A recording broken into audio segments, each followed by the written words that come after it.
Good afternoon, everyone, and welcome back to our Research and Winemaking webinar series. Thanks very much for being with us today. We understand that's a really tough time in the year right now, so we hope you will enjoy this webinar and will develop knowledge and learn skills to be used in your vineyard and winery. I'm Dr. Aude Waterloo, an assistant professor and extension specialist of enology at Iowa State University. And I'm co-hosting this webinar with my friend and colleague, Drew Horton, who is a research specialist of enology at the University of Minnesota's Grape Breeding and Enology Project. So before we start the webinar, here are some instructions. So the webinar is currently being recorded, and the recording is going to be available on YouTube, hopefully by the end of the week. The recording of the webinars of the past 4 years is already available on YouTube with the link that I'm going to share with you in the chat box. Also, if you have any questions during any of the presentation, you can use the chat box that you would see at the bottom of your screen by clicking on the 3 dots. And all the questions are going to be answered at the end of the webinar. Also, at the end of the webinar, you will receive an email to complete a Qualtrics survey to learn more about how we did today and what we will need to change for future webinars. So please just take a few minutes to complete the survey at the end. So today we will have 2 presentations. So that's my great pleasure to say that the first presenter is Clark Smith from WineSmith Consulting. He will start by explaining the basics and the techniques of dealcoholization using reverse osmosis and spinning cone techniques, in addition to several other techniques, and how it can help with wine balance. Then Dr. Kerry Wilkinson from the University of Adelaide, who is currently in Italy, will present some of her research and expertise on the impact of dealcoholization on wine quality. After both presentations, we will discuss and answer any questions from the audience. But let's start with the presentation of Clark Smith. Clark Smith, a friend of mine and colleague, a winemaker for his own WineSmith brand, and a consultant for literally hundreds of other wineries, has for 5 decades applied his talents as an inventor, author, musician, and teacher to the wine industry throughout the globe. His popular Winemaking Fundamentals Made Easy condensed course has received rave reviews from 4,500 winemaking professionals over its 40-year run and is now available online. Clark and the UC Press turned the industry on its head with his revolutionary book, Postmodern Winemaking, which was Wine and Spirits Magazine's 2013 Book of the Year. He is a regular contributor to Wine Business Monthly, Wines and Vines, and Winemaker Magazine. As senior editor for AppellationAmerica.com, Smith explores the flavor profiles of emerging wine-growing regions across North America. He has made wine for 64 vintages, 47 in the Northern Hemisphere and 14 in the Southern, and in 1992 founded Vinovation Incorporated to commercialize new winemaking technologies, revolutionizing winemaking throughout the world. Clark has held professorships at 7 universities and represented the U.S. delegation for a decade at the OIV Group d'Experts sur la technologie du vin. He is recognized as among the world's foremost authorities on the cognitive relationship of wine and music. He was named Innovator of the Year at the IQ Conference in 2016 and listed among the 48 most influential people in the wine industry by Wine Business Monthly in 2018. Clark, the floor is yours. Oh, geez, well, that took a lot of time. What a splendid piece of descriptive writing. Okay, guys, I'm going to go ahead and jump into this thing. We have a lot of ground to cover. Let's see here. There it is. And really, this is 2 topics kind of rolled into one. One is about balancing table wine through alcohol reduction, and the other is about making non-alcoholic wine, which has become recently more popular. So why would we do such a thing? Well, let me list a few virtues of low alcohol. The lower the alcohol is, the higher the water activity, that is, say, the polarity of a wine solution. And that means that hydrophobic aromatics like esters, terpenes, and thiols get pushed into the aromatics. So the lower the alcohol is, the better the wine smells. So just to do that in a picture here, these are some examples of esters, smell of pineapples, smell of bananas, amyl acetate, thiols like grapefruit and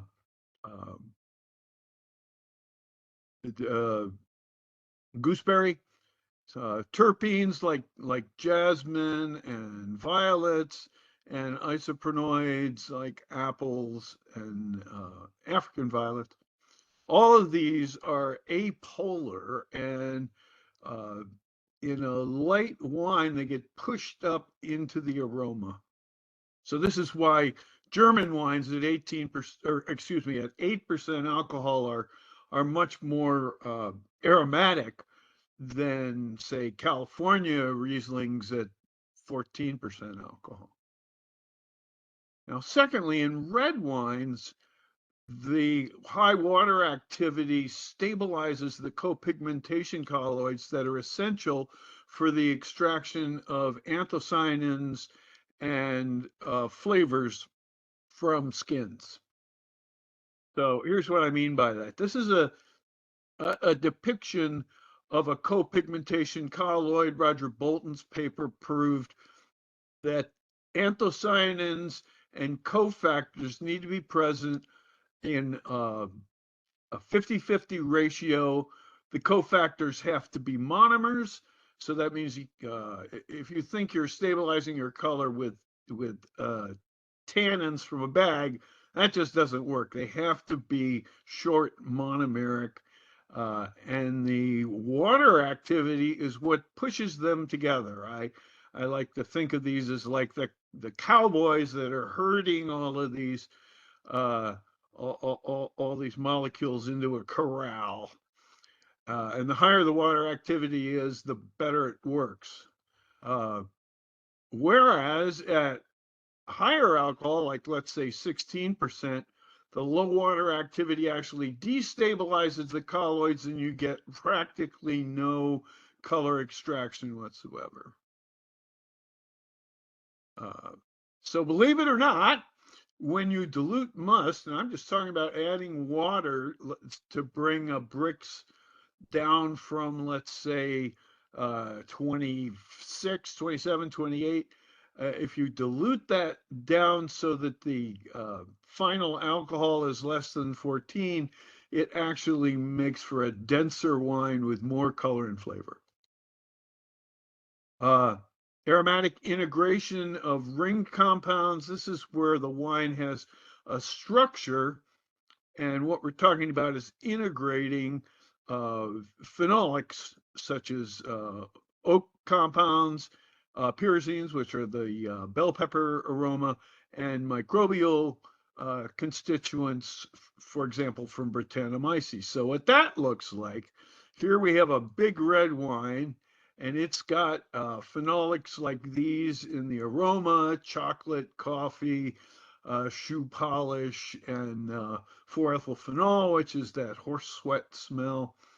Then aldehydes like vanilla and cherry, cinnamones like cinnamon and clove, and ionones again like the ones we find in fruits such as raspberries and strawberries, and also in flowers like violets.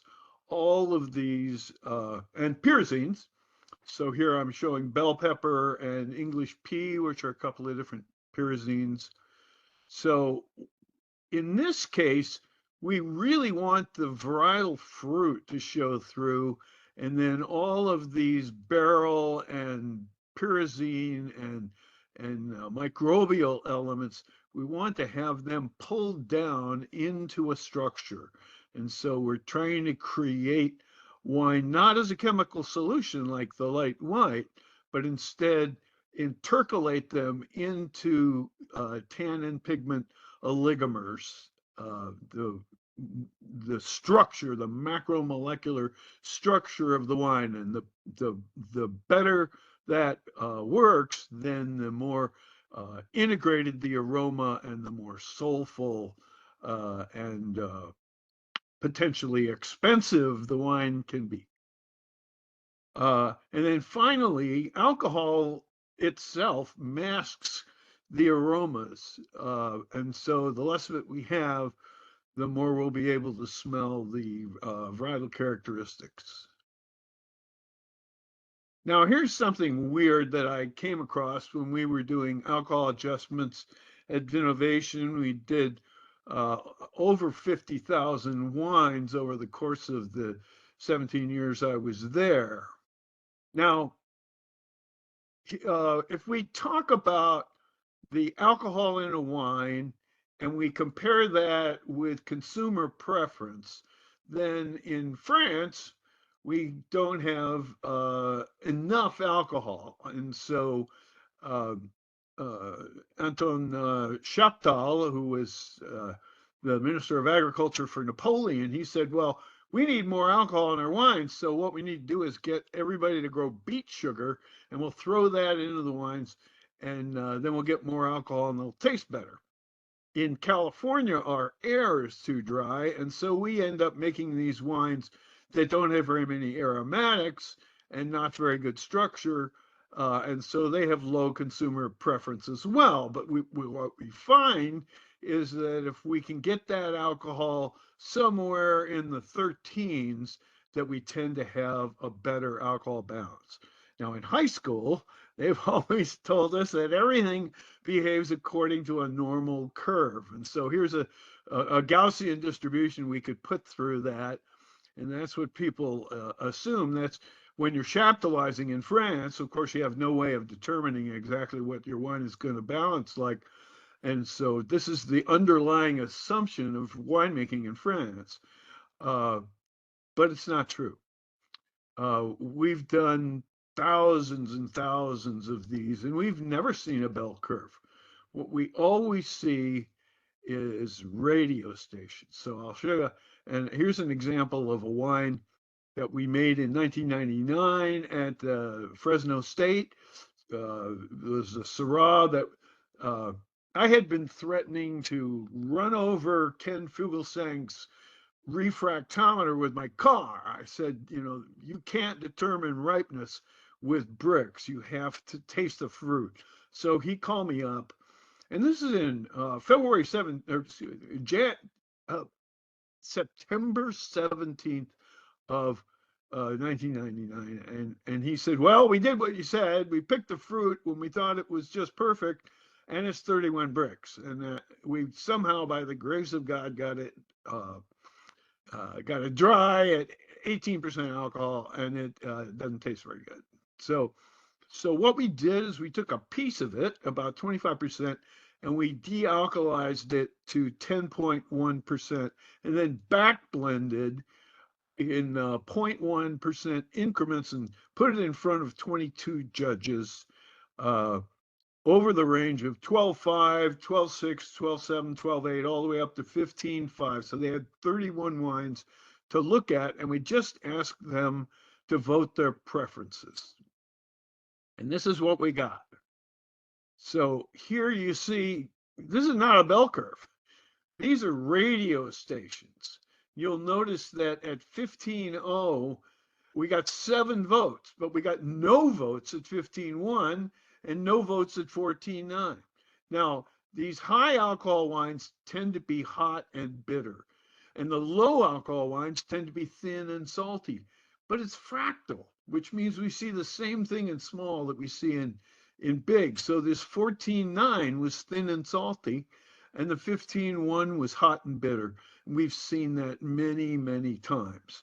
So what we've got here is 4 sweet spots out of 31 wines.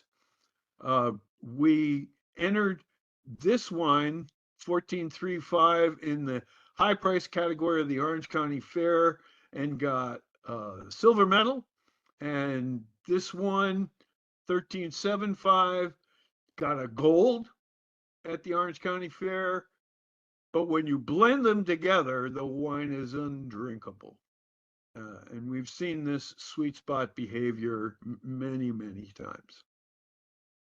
Okay, so now we know why we might want to play around with the alcohol. Now let's look at some methods. First of all, I want to talk about non-mechanical alcohol adjustment methods. The literature is full of them. So the first one is to pick the wine, pick the grapes early so that we get a lower alcohol. And of course, that's how champagne is made. Let's say we're picking at 16 bricks. Obviously, there's a limit to how much we can do, and the problem is that we don't get flavor maturity, and we also have very high acidity, and so we're limited in what we can do, and the results are not great. There's a lot of talk about low alcohol producing yeasts, where the sugar is converted to other compounds or oxidized. I have found zero value in this approach. And the problem is that the carbon has to go somewhere. So you're limited in the amount of alcohol that you can change. Here's an example now, how to lie with statistics, right? So here we are using Excellence X Fresh, which I think is a really interesting yeast. It's a non-Saccharomyces, and it will convert prior to alcoholic fermentation. It'll convert your sugar to lactic acid. And so here in this example, they've taken the TA up from about 3.0 to about 4.3, and thus lowered the pH. So you might have some really high ripeness grapes here that have very little malic acid, so the malolactic is going to be a non-event. And we get this benefit of taking the pH from 4 down to around 3.7 some odd. And I think that's really great. In doing so, we're converting glucose into lactic acid. And so over here, it looks like there's a 10% reduction in alcohol by volume. But that's not true. If you'll actually look at this darn thing, they're not giving you 14 to 0. They're giving you 14 to 12. So that's actually a drop of 0.2 in the alcohol, which is trivial. So I think there's a lot of shenanigans going on in trying to sell these types of yeasts, and they don't really work very well. Of course, the other problem is in off flavors. Like I said, the carbon has to go somewhere. So that means if it's not turning to alcohol, it's turning to something else that might not taste very good. A long exploited idea, particularly in Pinot Noir, is open top fermenters that can promote the volatilization of alcohol, and you can drop the ABV by as much as 1% that way.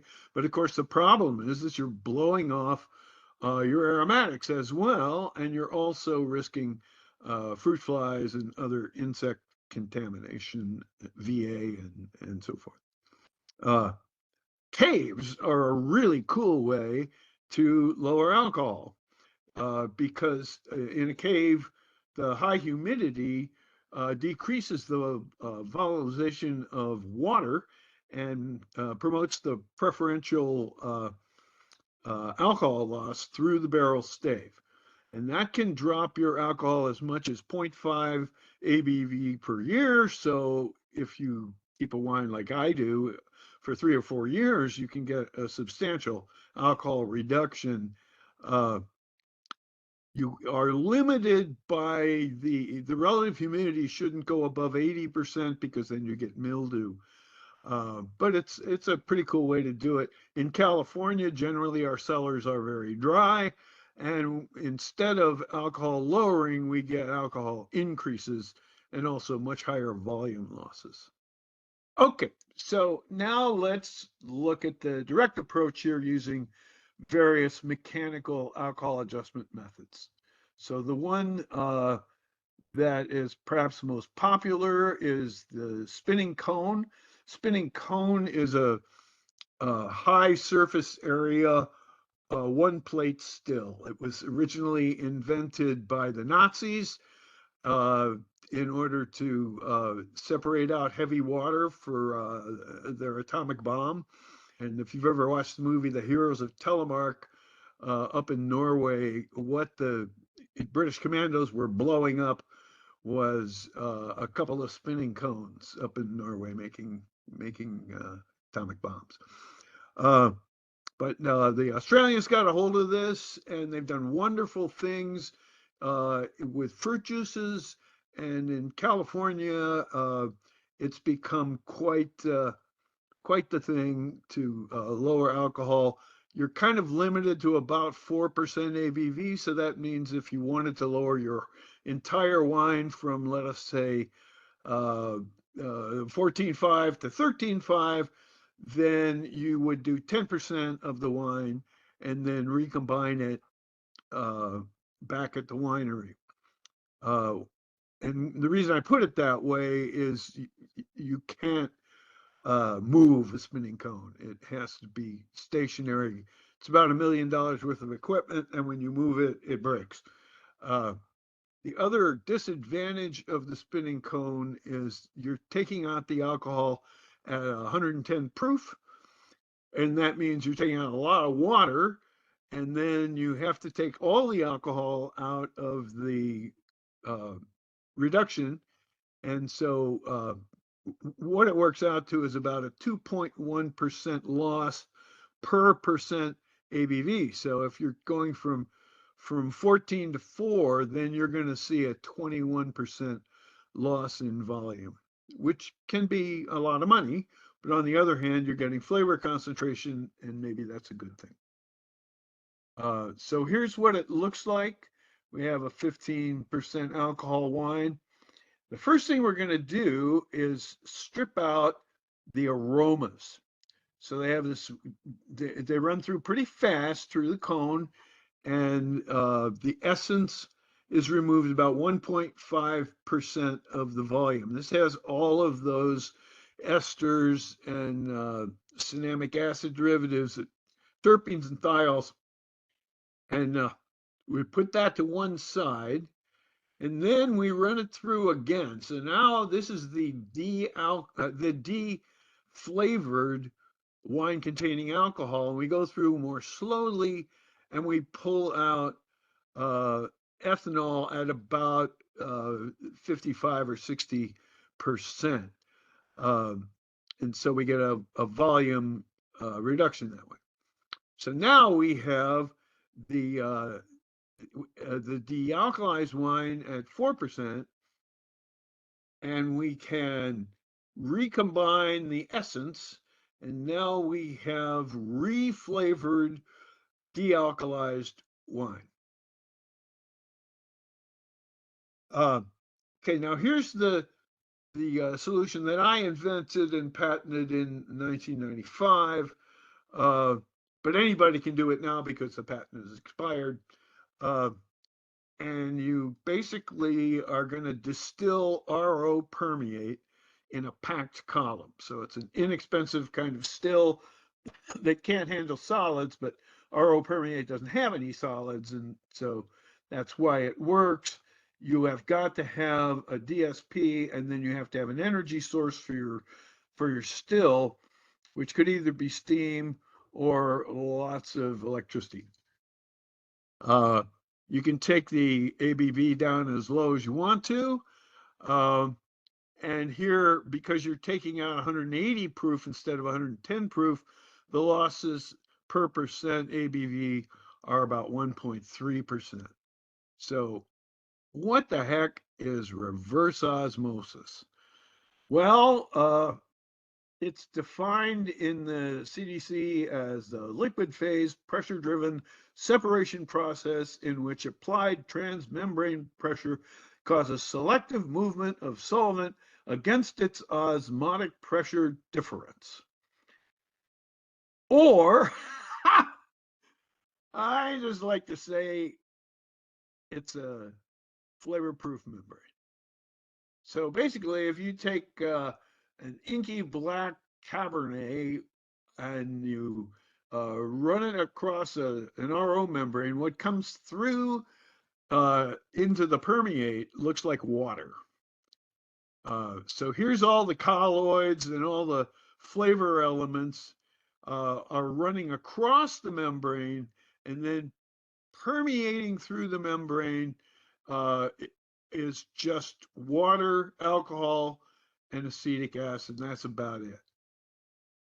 So here, we can take that RO permeate, put it in a packed column still, pull out 180 proof ethanol, and then chill the pot bottoms, which have no alcohol, and recombine them, and then we just keep doing that until we lower the alcohol as low as we want to. Okay, now there's another way to do this that's much more convenient. The process I just described is portable, but it's a little bit of a pain, and you do have to have this high energy source at your winery along with the DSP. So a more convenient way to do it and more efficient is to use perstraction. You still need a DSP, that's a distilled spirits plant license, because you're going to be taking out alcohol. But what we're going to do is take the wine across a hydrophobic membrane that doesn't pass water, it only passes alcohol. And then we're going to pull that water out into tap water. This is called osmotic transport, or sometimes referred to as perstraction. It's the same thing. In Australia, they first invented this thing and they decided to call it MEMSTAR, which stands for membranes selective treatment and removal. So first you create an RO permeate, and that's the thing that you push against the membrane. So we're still trying to keep the flavors on the upstream side of that RO. Then we take the RO permeate, and instead of putting it through a packed column, we're going to strip it using osmotic distillation at more or less room temperature. We recombine the dealcoholized permeate into the wine, and then the stripping liquid is trucked away to a distillery. So here's what it looks like. There's your bulk wine. Maybe it's 15% to start with. And we're going to run that against the RO membrane. The purpose of all this recombination is to scrub the membrane, because if we didn't, if we went with a deadhead filtration instead of a tangential filtration, the membrane would plug immediately because it's so tight. And so most of the energy goes into scrubbing that RO filter. And then here comes the permeate containing alcohol, and it's run against tap water so that we have alcohol running across the membrane, the tap water picking up the alcohol and putting that into a truck to a distillery, while simultaneously the permeate is being dealcoholized and recombined with the wine until we get the alcohol we desire. So like I said, membrane separation and treatment is what MEMSTAR stands for. And this is what the machines that we built in the 90s looked like in order to do this. Now, WineTech and some other people have simplified this system and went to membranes that require less pressure. And so they've made much more affordable, portable systems. And this is what modernized osmotic transport looks like today. Now, if you want to make non-alcoholic wine, you wouldn't do any of these things because you can simply take RO plus water, take that RO permeate, and replace it with foreign water. That's against the law in, at least in the United States, but you can use different molecules as long as the product you end up with is not subject to TTB regulations, but instead can be turned into non-alcoholic wine, which is regulated by the FDA, not the TTB. So that looks like this. We just take the RO filter as before, and here's the permeate. We just discard it along with the alcohol, or we could sell it to a distillery. And then we take purified replacement water, and as we squeeze out the RO filter, we replace. Sometimes we'll take this bulk wine and squeeze it down to a smaller volume before replacing it with water. It makes it a much more efficient method, and we just have to be careful not to precipitate out the structure of the wine that's so important to aromatic integration, just as important in non-alcoholic wine as it is in table wine. And that's probably the best way to do this. You can own an RO for not a whole lot of money. You can even rent it out to your neighbors to remove VA. And so this is a reasonable methodology for making non-alcoholic wine. Thank you very much for your kind attention. Thank you very much, Clark. It was great to have all those tools and all those techniques. Good overview of everything. And yeah, I'm really looking forward to hear a little bit more about the research aspect as well. What is observed for those different techniques in research. But great, thank you very much. So if you have any questions, please use the chat box to type your questions, and we will answer them at the end of the presentations. So that's my great pleasure now to introduce you to Kerry Wilkinson. So Kerry Wilkinson is a professor of enology in the University of Adelaide School of Agriculture, Food and Wine, a role which enables her to combine her passion for both wine education and wine research. She teaches into the Bachelor of Viticulture and Enology and Master of Wine Business, and she led the development of the award-winning online Wine 101X MOOC, or MOOC, which is Massive Open Online Course. Kerry leads a productive wine science research group focused on the chemistry of grapes and wine, from the chemical and sensory consequences of vineyard exposure to bushfire smoke, to winemaking applications of novel technologies, including the use of membrane filtration and spinning cone column distillation for alcohol management. So Kerry, you should be able to, we should hear you, we see you. You should be able to share your screen. Yeah.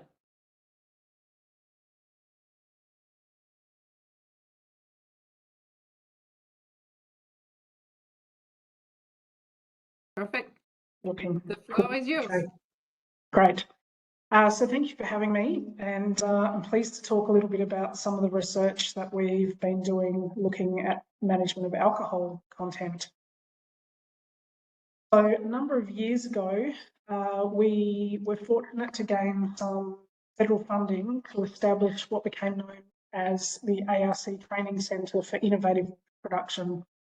And essentially this training centre funded a number of PhD and postdoctoral projects that were aimed at taking a whole of production chain approach to managing wine alcohol content and then their impacts on wine sensory properties.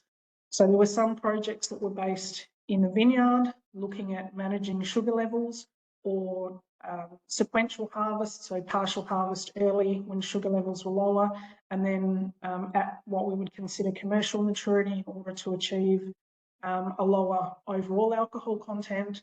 Then there were projects based in the winery trying to manage the implications of some of these approaches, for example, green characters when we harvest grapes early.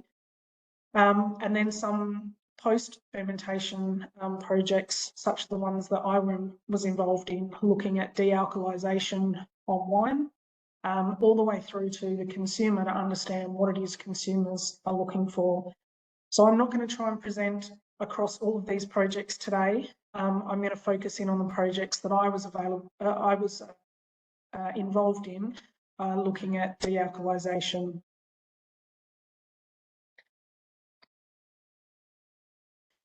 One of the first things that we were interested in looking at was what are the chemical and sensory consequences of partial dealcoholization of red wine by reverse osmosis evaporative extraction.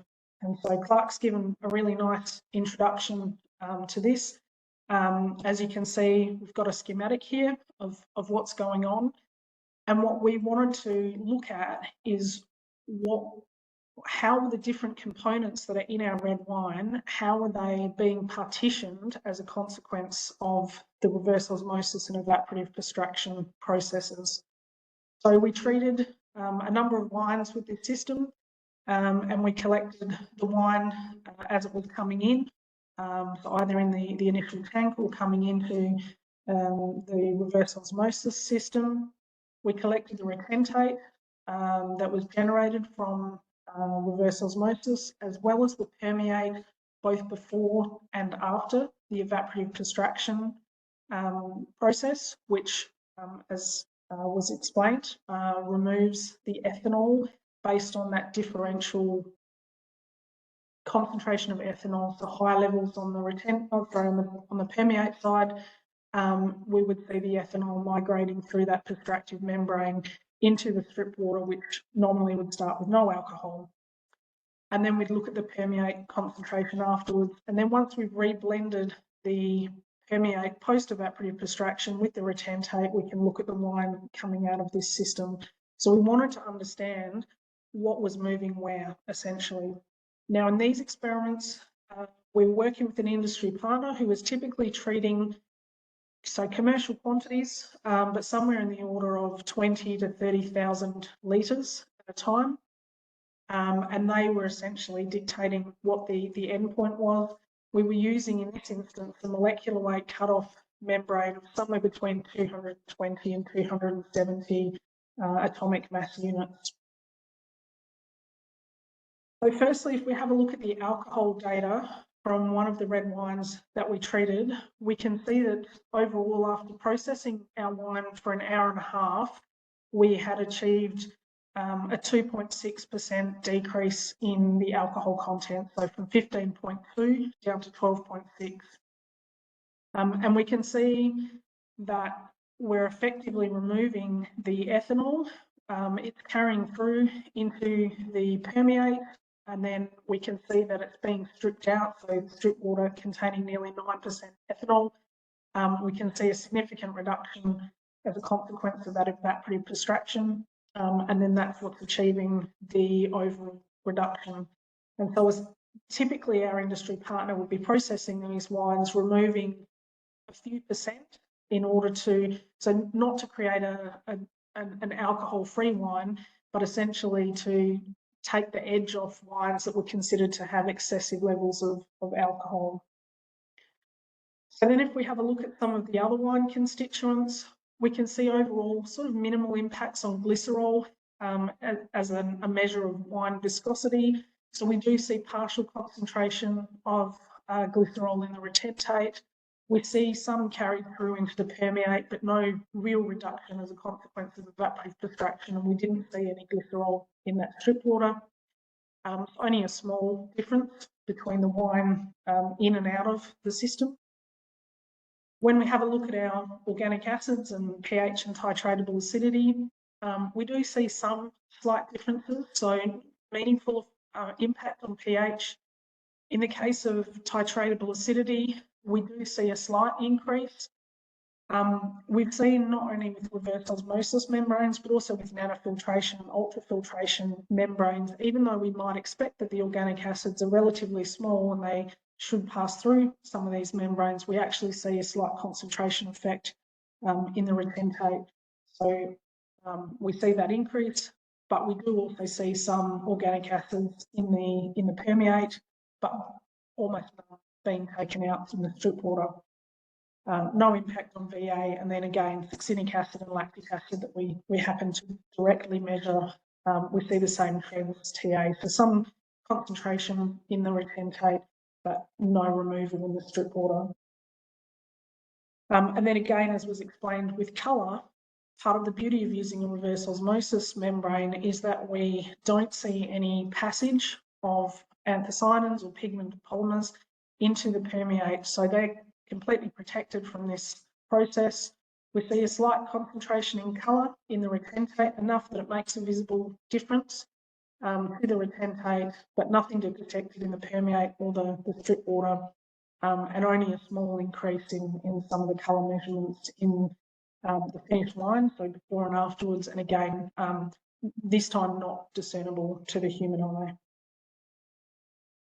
Now, we did also look at a range of volatile compounds. We focused on some of the acids and the esters and alcohols because we were interested in understanding if by removing the ethanol from our wine, we might be disrupting the equilibrium between certain fermentation-derived esters, such that they might dissociate into their corresponding alcohols and acids, and therefore we might see some impact. For this particular wine, we can see that there are some concentration differences between the wine in and the wine out. So we see a slight reduction in many of those volatiles.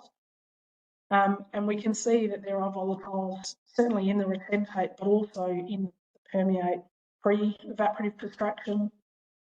And then what you will notice is that some of these volatiles also appear in the strip water. So this would suggest that with this particular membrane that we were using for reverse osmosis, there was some passage of volatile compounds into the permeate, and even then some passage into the strip water. So it was important for us to follow this study up with a study that included some sensory analysis to understand what the impact of that might be on wine sensory profiles. So that was essentially the basis of our second trial then, was to look at both the composition and sensory profiles of a number of wines. In this instance, again, they were again commercial wines treated on an industrial scale, all of which were Cabernet Sauvignons. We just run through the basic chemistry.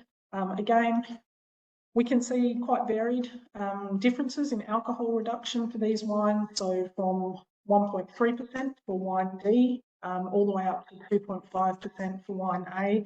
So again, this was taken through to an endpoint that was deemed to be adequate by the industry partner we were working with. Only small, if any, effects on pH, titratable acidity or acids, consistent with what we'd seen before. And then occasionally some small increases in glycerol for some, but not all of the wines. Again, we looked at the aroma volatiles of these wines, and this is where things got a little bit interesting, because depending on which wine we were looking at and which volatile compound we were looking at, we were seeing some increases, but also some decreases. So I've highlighted ethyl hexanide here just as one example, and we can see that in wine A, it decreased from 375 to 301. But then in wine B, we've got a 10-fold increase in concentration, then a decrease in wine C and wine D, and then a small increase in wine E. So it would seem that, yes, there are some volatile compounds, again, permeating through the reverse osmosis membrane. We know that this evaporative distraction process can result in some loss of volatiles into that strip water, but it's not always easy to predict exactly what the impact is going to be. And again, this raises that question about whether we might be impacting that ester equilibrium So by removing some of the ethanol, perhaps we're resulting, or the result of that is for some esters to break down, and so we see a decrease in concentration, but maybe that's, you know, varies from one wine to the next.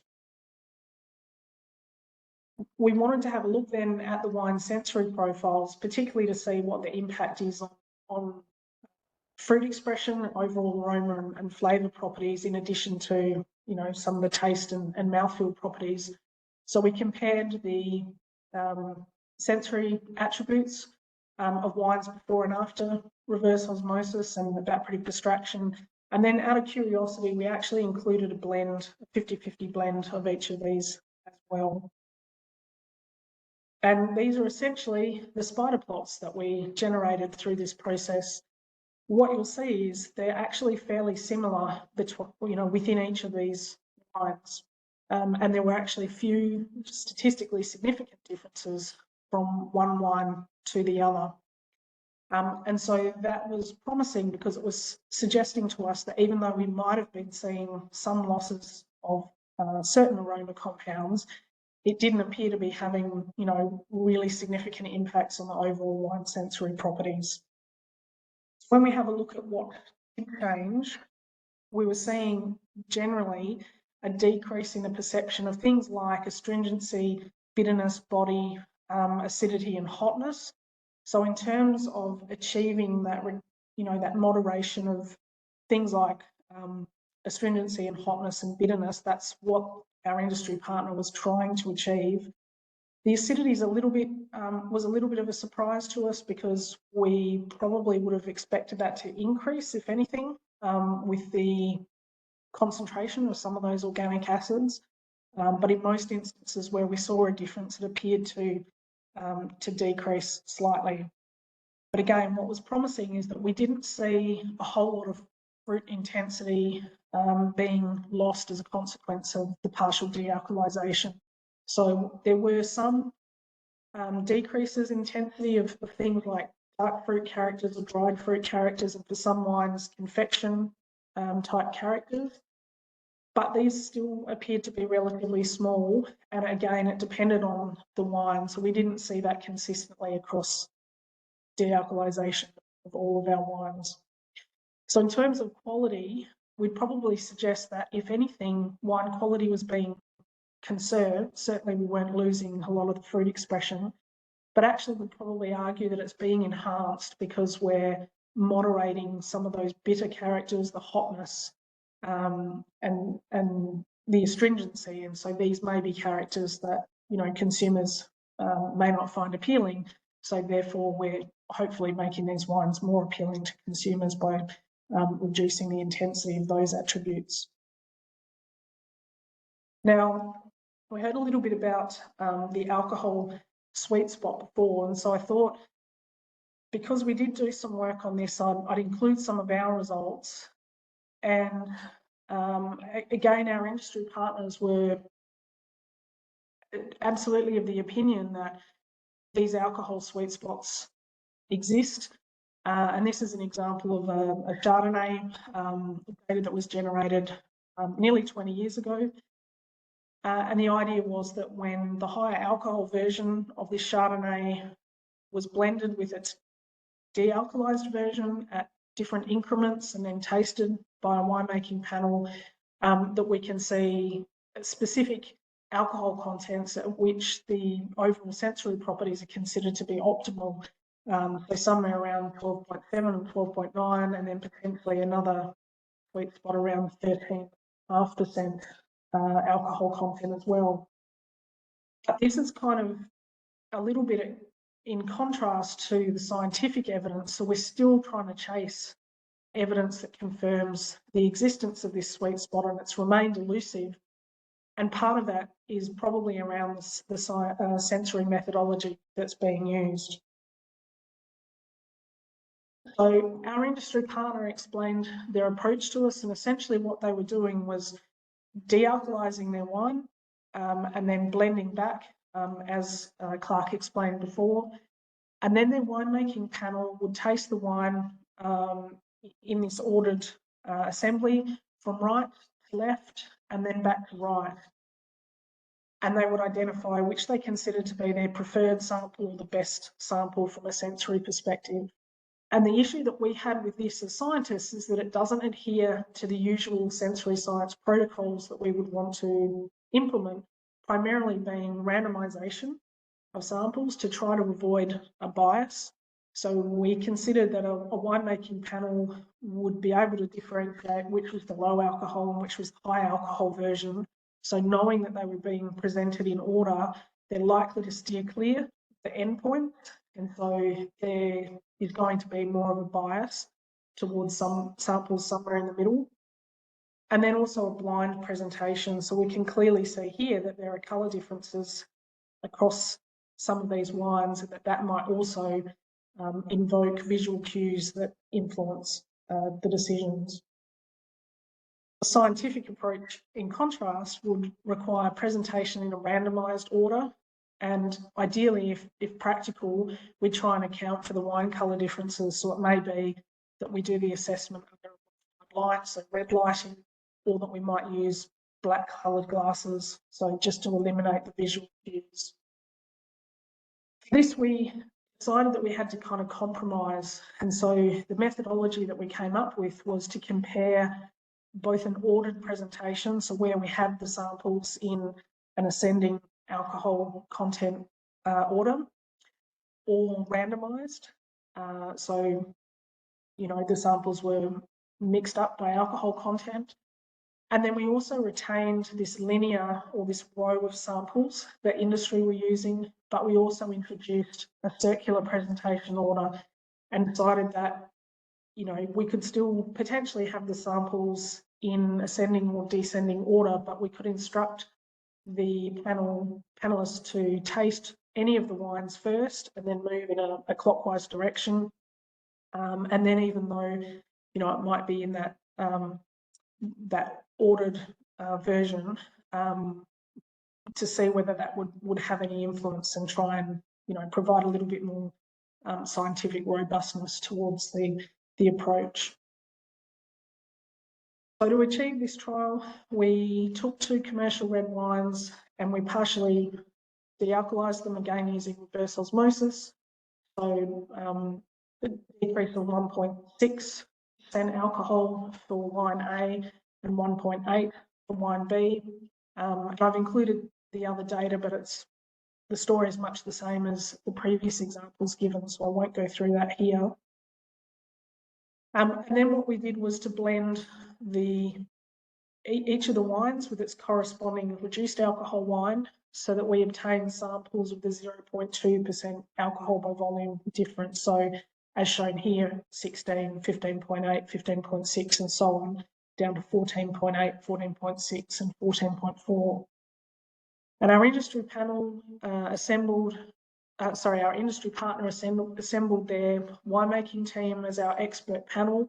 79% of the participants had previously been involved in their own in-house sweet spotting experiments. And then they evaluated these wines in duplicate.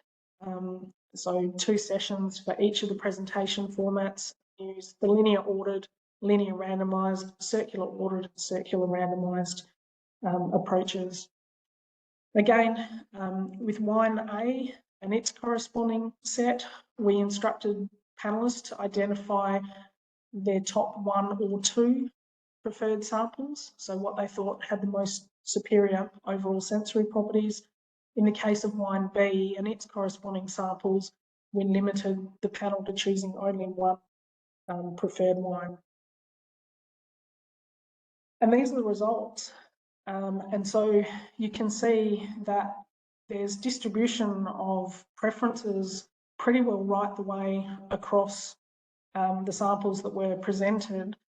And when we applied our statistical analyses to these, was really only for the first set of wines, was really only the linear randomised arrangement that gave what we might consider to be a sweet spot at 15.4. When we had the linear ordered or circular ordered or circular randomised, we just see distribution across all of those alcohol levels. And we got much the same result with wine B, where we limited the panelists to choosing only one preferred wine. This time with the linear ordered, we had a preference for 15.2, and when they were present in circular order, a preference for 14.6. So this was a little bit confounding. We were kind of hoping that we were going to see some evidence for a sweet spot, and we just weren't able to draw those conclusions. And part of the issue seemed to be that when we have a look at individual panelists' responses, so in their replicated sessions, we're seeing very few examples of panelists identifying the same wine with the same set of results. You can see here that when we presented the wines in that linear fashion, so in a row and in the ordered presentations and not randomised, we only had 2 panelists who identified the same wine. And then in the circle ordered, we had 5 who gave the same responses. And in some instances, you know, responses were quite close, but there were also plenty of examples where there were quite divergent responses. And so we ended up concluding that probably when we were randomising our samples, the differences, maybe fairly subtle differences from one wine to the next, as a result of just small changes in alcohol content, meant that that ability to differentiate a sweet spot was being lost, because then the differences became, you know, too great. But it may also have been that in these instances we were working with a relatively young red wine, that it was high in alcohol, so some of the wine samples started with quite a lot of alcohol, and often they were astringent too. But it may also have been that individual assessors had a different idea about what either their preference was or their expectation of the wine's, you know, the optimal sensory properties should be. So even though these were winemakers within the same industry partner, it may have still been that the idea of what they were targeting to achieve is still different from a wine style perspective. So if I come to the conclusions, our takeaways from the work that we've done on reverse osmosis and evaporative extraction, we can absolutely achieve partial dealcoholization of wine, and typically our industry partner would be looking to remove 2 to 3% ethanol, so not looking to produce no and low alcohol wines, but essentially to take the edge off wines that have excessive bitterness or astringency and hotness. And typically those are the sorts of attributes that we were being able to moderate. We did largely see aroma and flavour profiles being conserved, but there was some evidence of some aroma volatiles being lost to that strip water fraction. And then unfortunately, we still haven't been able to provide the scientific evidence to support the occurrence of an alcohol sweet spot. So for anyone who's interested, we have published this work. So these papers are out there, and I've included the training centre's website. So there are a large number of papers looking at, published on different studies, looking at different ways of trying to achieve alcohol management and reducing the alcohol of finished wines that may be of interest to people. So you can find those on our training centre website. But because Clark also talked a little bit about spinning cone column distillation, I thought I'd just touch on some of the work that is going on in this space. So for me personally, I've been involved in some spinning cone column treatment of wine, but more from a remediation smoke taint perspective. Nonetheless, I thought it would be interesting just to present some of our findings.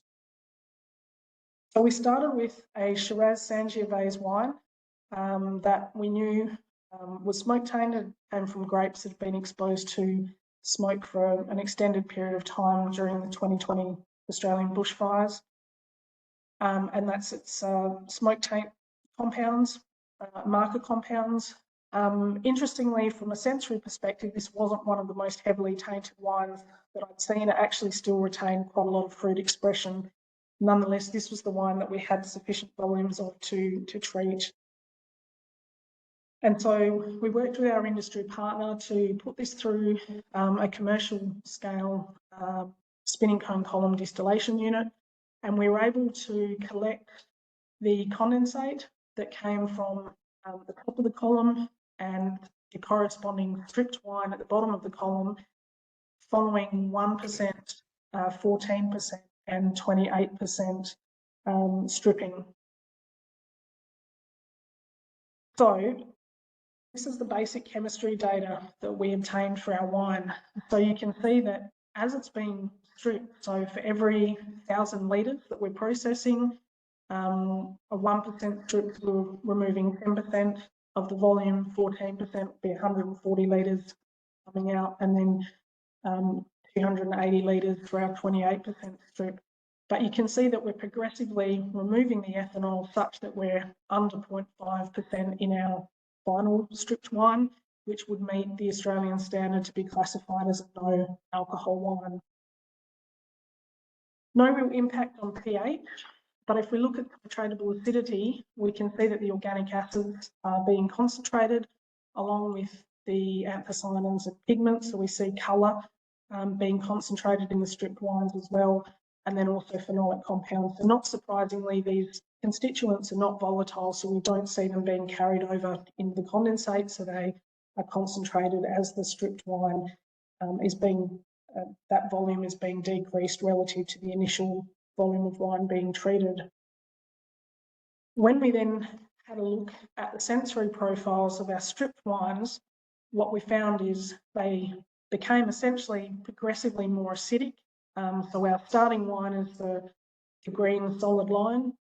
And then you can see as we go from 1%, 14% and 28% strip, you can see the acid significantly increases. In this instance, we also found that the intensity of smoke characters also increases. So we've removed all of the aroma and flavour, the desirable fruit expression from this wine. We've also removed the ethanol. So what we're left with is more or less just all of the smoke taint compounds, including the volatile phenols, which in this study we kind of expected them to end up in the condensate. We saw that they were largely retained in the strip wine.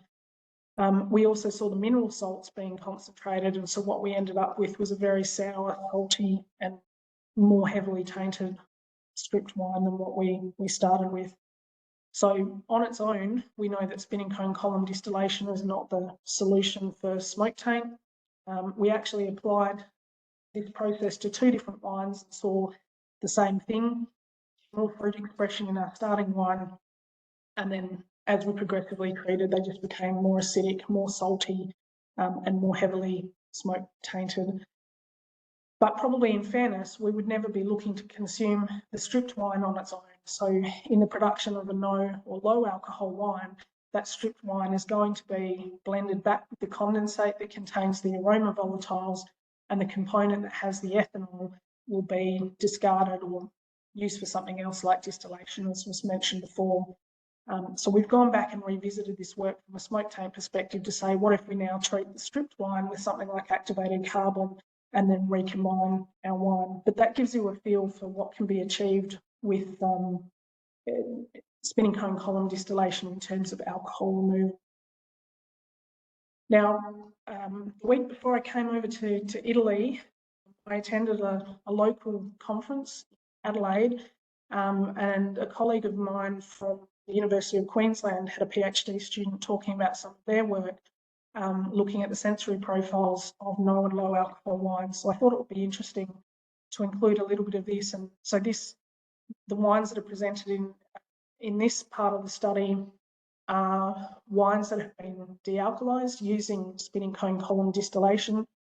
They're all commercial wines, and they're either taken all the way through to no alcohol, so less than 0.5%, or they're mid-strength wines, so they have either dealcoholized and then blended back with their original wine to get an alcohol content around 7 or 8%, or partially de-alkalized.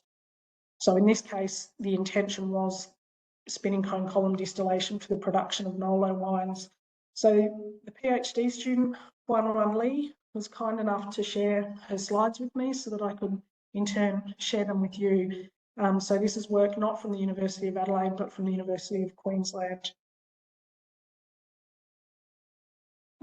So just a little bit of their background. I think one of the confusing things is that there are lots of names out there for these wines. So alcohol-free wine, non-alcoholic wine, de-alkalized wine, low alcohol wine, light wine, reduced alcohol wine, and then recently I've been hearing about the ZAP, so zero alcohol product. And so I think if we're struggling to understand these terms, I think it's fair to assume that probably consumers are struggling to understand what some of these differences are. So that may be something that, you know, it might pay for some standardization.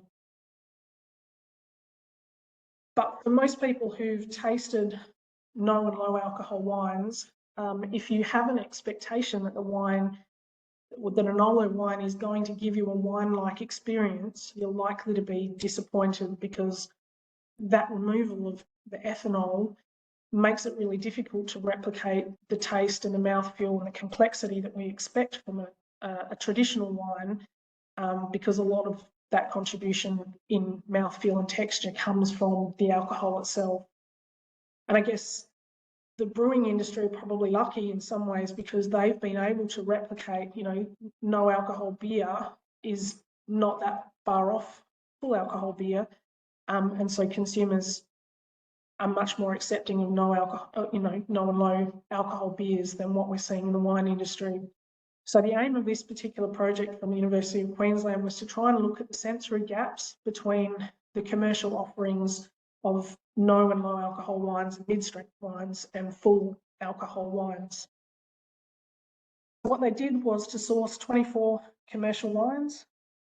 They ranged in alcohol content from 0 or no alcohol wines with less than 0.5% alcohol, the mid-strength wines, and then full-strength wines. And they sourced wines so white wines, but of different varieties as well. So Riesling, Chardonnay, Pinot Grigio, and then Sauvignon Blanc. And they used descriptive analysis to profile the wines, so much the same way we did in our trials as well, but went through that training process to ensure that their panel could adequately describe the attributes of all of these wines. And then on completion of that, they went through the formal profiling, so evaluating the wines the 24 wines that they'd sourced for the trial. And this is a PCA, so a principal component analysis biplot of their results. And the key take-home message that I guess I want to share with you is that we can see really discrete clustering of the different wines. So in this blue circle on the right-hand side, we can see all of the zero alcohol wines, so with the code Z. So these are the ones that have had their alcohol content removed. And we can see that they're being associated with descriptors such as honey, sweetness, juice-like, dried fruit, spritz, sweaty, yeasty, and earthy, sulfur down the bottom. Then the wines in the darker circle, all the way on the left-hand side, these are the full strength wines. So we can see them exhibiting the, you know, more intense varietal characters, so confectionery, stone fruit, tropical, citrus, some greenness, and then also the sorts of attributes we expect from full-bodied wines. There's some hotness, some fullness, dryness, bitterness. And pretty well all the mid-strength wines are then sitting in the middle. And this particular biplot explains a total of 70% of the variation in the sensory data. So it captures a lot of that variation. If we just look again at the aroma and flavour attributes, and then the mouthfeel and aftertaste attributes that are driving this separation, we can see that it's very much the more desirable aroma and so fruit aroma and flavour characters for the full strength wines, and then these dried fruit, sweaty, yeasty, earthy, juice-like type characters for zero alcohol wines. And in the case of the mouthfeel and aftertaste, the full-bodied wine have this flavour persistence, the hotness, the drying, puckery and fullness. One thing I really liked about this study was that they included reference to what they referred to as vinosity.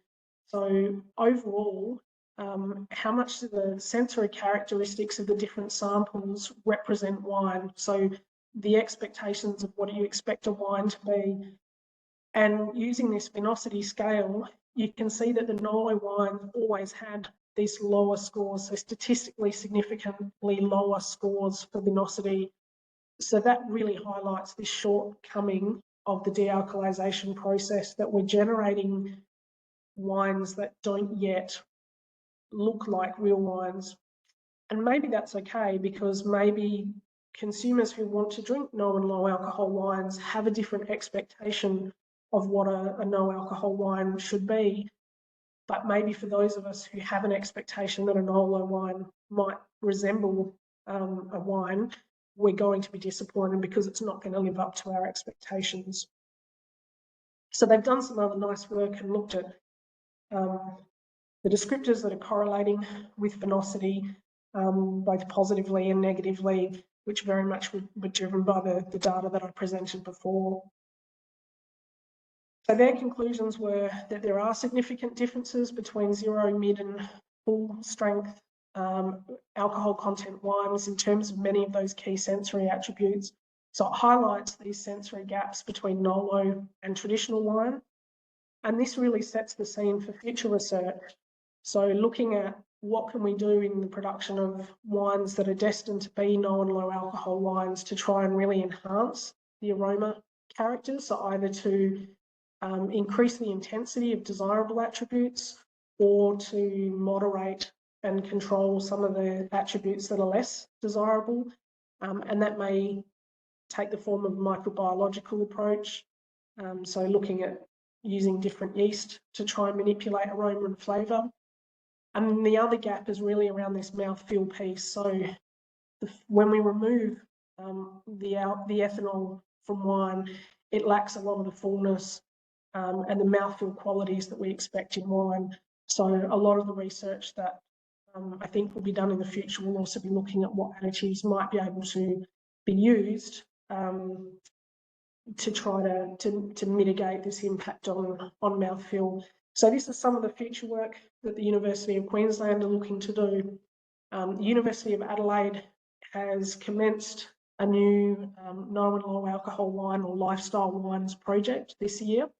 And so we're taking an approach looking at the technical production. So what can we do differently around the spinning cone column distillation process to better capture aroma and flavour and restore that flavour component in a Nolo wine, looking at a microbiological effect, and then also looking at the consumer marketing side of things as well. So better understanding who wants to drink these wines so that we can ensure that we're making products that are going to meet the expectations of those consumers. So certainly I think there's a lot of scope for work in the Nolo space, and we'll see that happening in coming years. So just to finish up, just to present the acknowledgements for the University of Queensland's work, that I need to do the same to acknowledge my industry partners and the former students and researchers involved at my end, as well as our funding bodies, particularly the Australian Research Council. And that's me finished, so thank you. Well, wow, Kerry, that was wonderful and so thorough and so many different subjects and aspects of this subject. As usual, you Australians are ahead of the curve in doing the research. Thank you so much for this great presentation. As a reminder to all of our participants, attendees out there, you can type any questions you may have in the chat box, and we will answer them. Speaking of which, Ode, do we have any questions in the chat box yet? We don't have any questions for the moment, but I'm gonna make sure everybody knows where to put the question on the chat.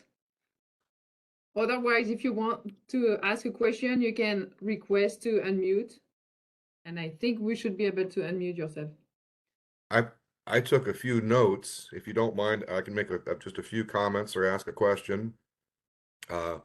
Clark, we'd love to have you back.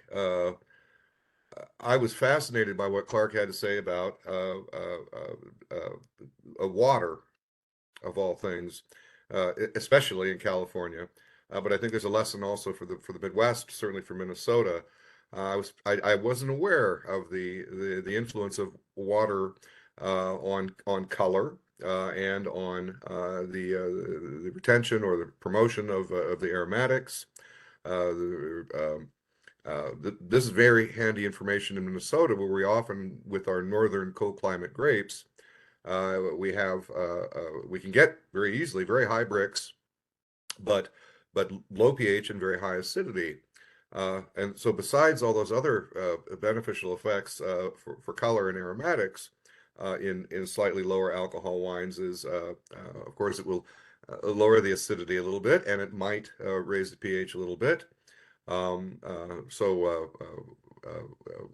it's, of course, legal according to the Code of Federal Regulations that any wine must that's in excess of 5 grams per liter of acidity, you are allowed to use water to aid fermentation, as we used to say at Gallo.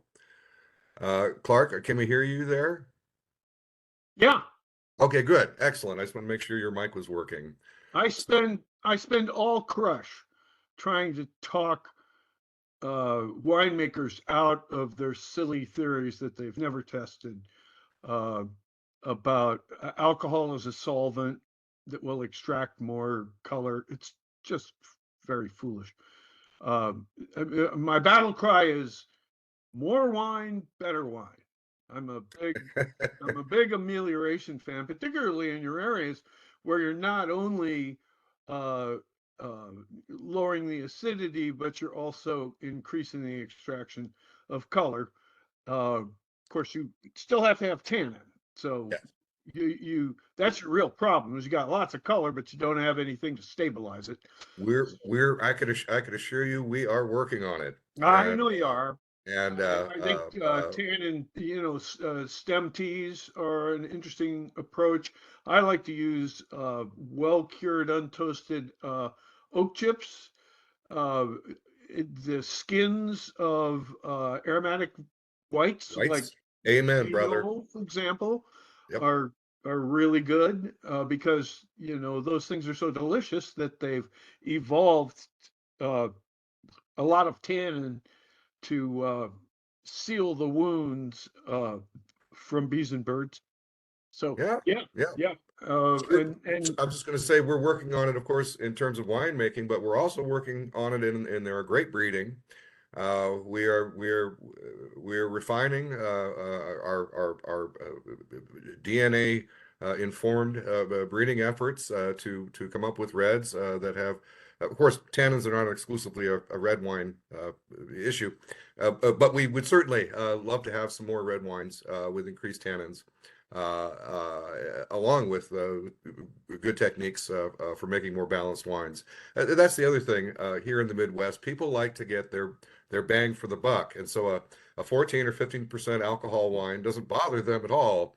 But if there are a few winemakers getting the message that actually lower alcohols produce more balanced wines, wines that you can enjoy more of, if for no other reason that they're lower than alcohol. So those are one of the comments I wanted to make. Oh, did you have a comment, or I have a list here I can keep going? Yeah, I have a comment, and we have a question in the chat box, but the comment that I have is really related to the sensory study that you did, Kerry. It was very interesting to me just to see the difference between the ordered of samples of wine compared to randomized alcohol level between the wines. And that's really where we see the limit of human, where human perception is so variable. It varies so much that's really difficult to obtain like a sweet spot in this situation, but also to obtain just sensory data. So anyway, that was my comment. Well, I have a comment on that. I've done thousands and thousands of these, and I can tell you exactly why the data came out the way it did. Um, it's just as I pointed out in my presentation, there's this fractal phenomenon that just above, like 0.1% alcohol above a sweet spot, you get harshness and bitterness. The same thing you'd see in a very high alcohol wine. And even like in that 15.0 that I showed, the 14.9 didn't get any votes, and that's because it was thin and salty, just like it would be if it was down in the low 12s. And so it's an aid to signaling where the sweet spot is that when you come across this hot bitter sample, and then you see this well-balanced sample, and then you see this thin salty sample, it's an easy sensory cue. I was a little miffed, to be honest, for you, Kerry, and you're such a good scientist, but to continue to say that your approach, that this approach is unscientific, and you said it many times, that's the same thing they said about Einstein in 1905, that his approach was unscientific because he worked it all out with a pencil instead of experimentally, and it was many years before it was finally became conventional wisdom. And I just don't think at this stage that anybody has the scientific high ground, and to make, at least you didn't require difference testing prior to doing descriptive analysis, just another speed bump in trying to find some effects. But generally, I loved your presentation. I was particularly pleased that you showed that the sensory characteristics of the dealcoholized wines are not a direct artifact of their composition, but that in fact the balance and the structure and the removal of alcohol as an interfering substance are maybe more important than the minor changes in aromatics. Yeah, in my defense, I'm not having a go at you in any way, Clark. It's that we don't have the scientific evidence to support the sweet spotting. And look, it may be that we were also looking at 0.2 increments, and so there may have been something in that 0.1 that we didn't include in our analysis that we've missed it. So I absolutely not intending to say that the industry approach to sweet spotting is not valid. We don't have the scientific data to back it up yet. That's all. Yep. I think you could throw around the word convincing. But anyway, you're one of my favorite scientists, and I don't mean to throw rocks at you. All good. All right. So we have a question. Sorry, but we have a question for Clark. Do you think there is a downside to don't use the RO before the use of hydrophobic membrane? I'm sorry, I didn't understand the question. Do you think there is a downside to not use the RO system before the use of hydrophobic membrane? It's a good question. Kerry was using a much looser membrane than we use. We use 80 Daltons, and that's for VA work. It requires very high pressures, so that actually gives you a better separation, but it's more expensive. So what she's using is more like the modernized osmotic transport that I showed there, and I think that's a really good way to go. One of the things I didn't dwell on is that osmotic transport actually, for every % alcohol you lower, you only have a 0.8% volume loss, because the alcohol you're taking out is less dense than the wine. So I think the method that she was experimenting with is really good.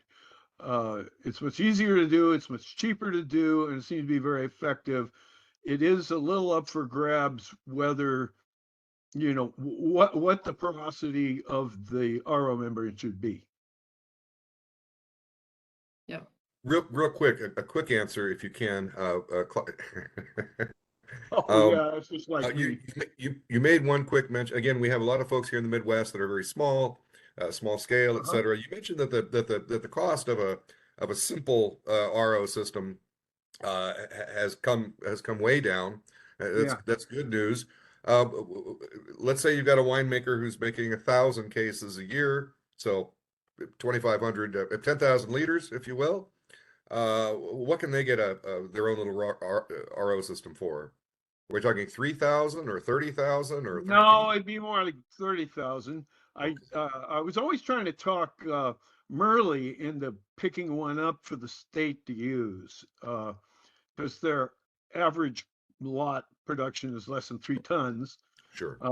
And yeah, I think that's actually the best way to go. But as I mentioned, if you had an RO and you were in the Midwest, if you were interested in offering it to other people along with an ion exchange system, it would spend its entire life running around doing VA jobs.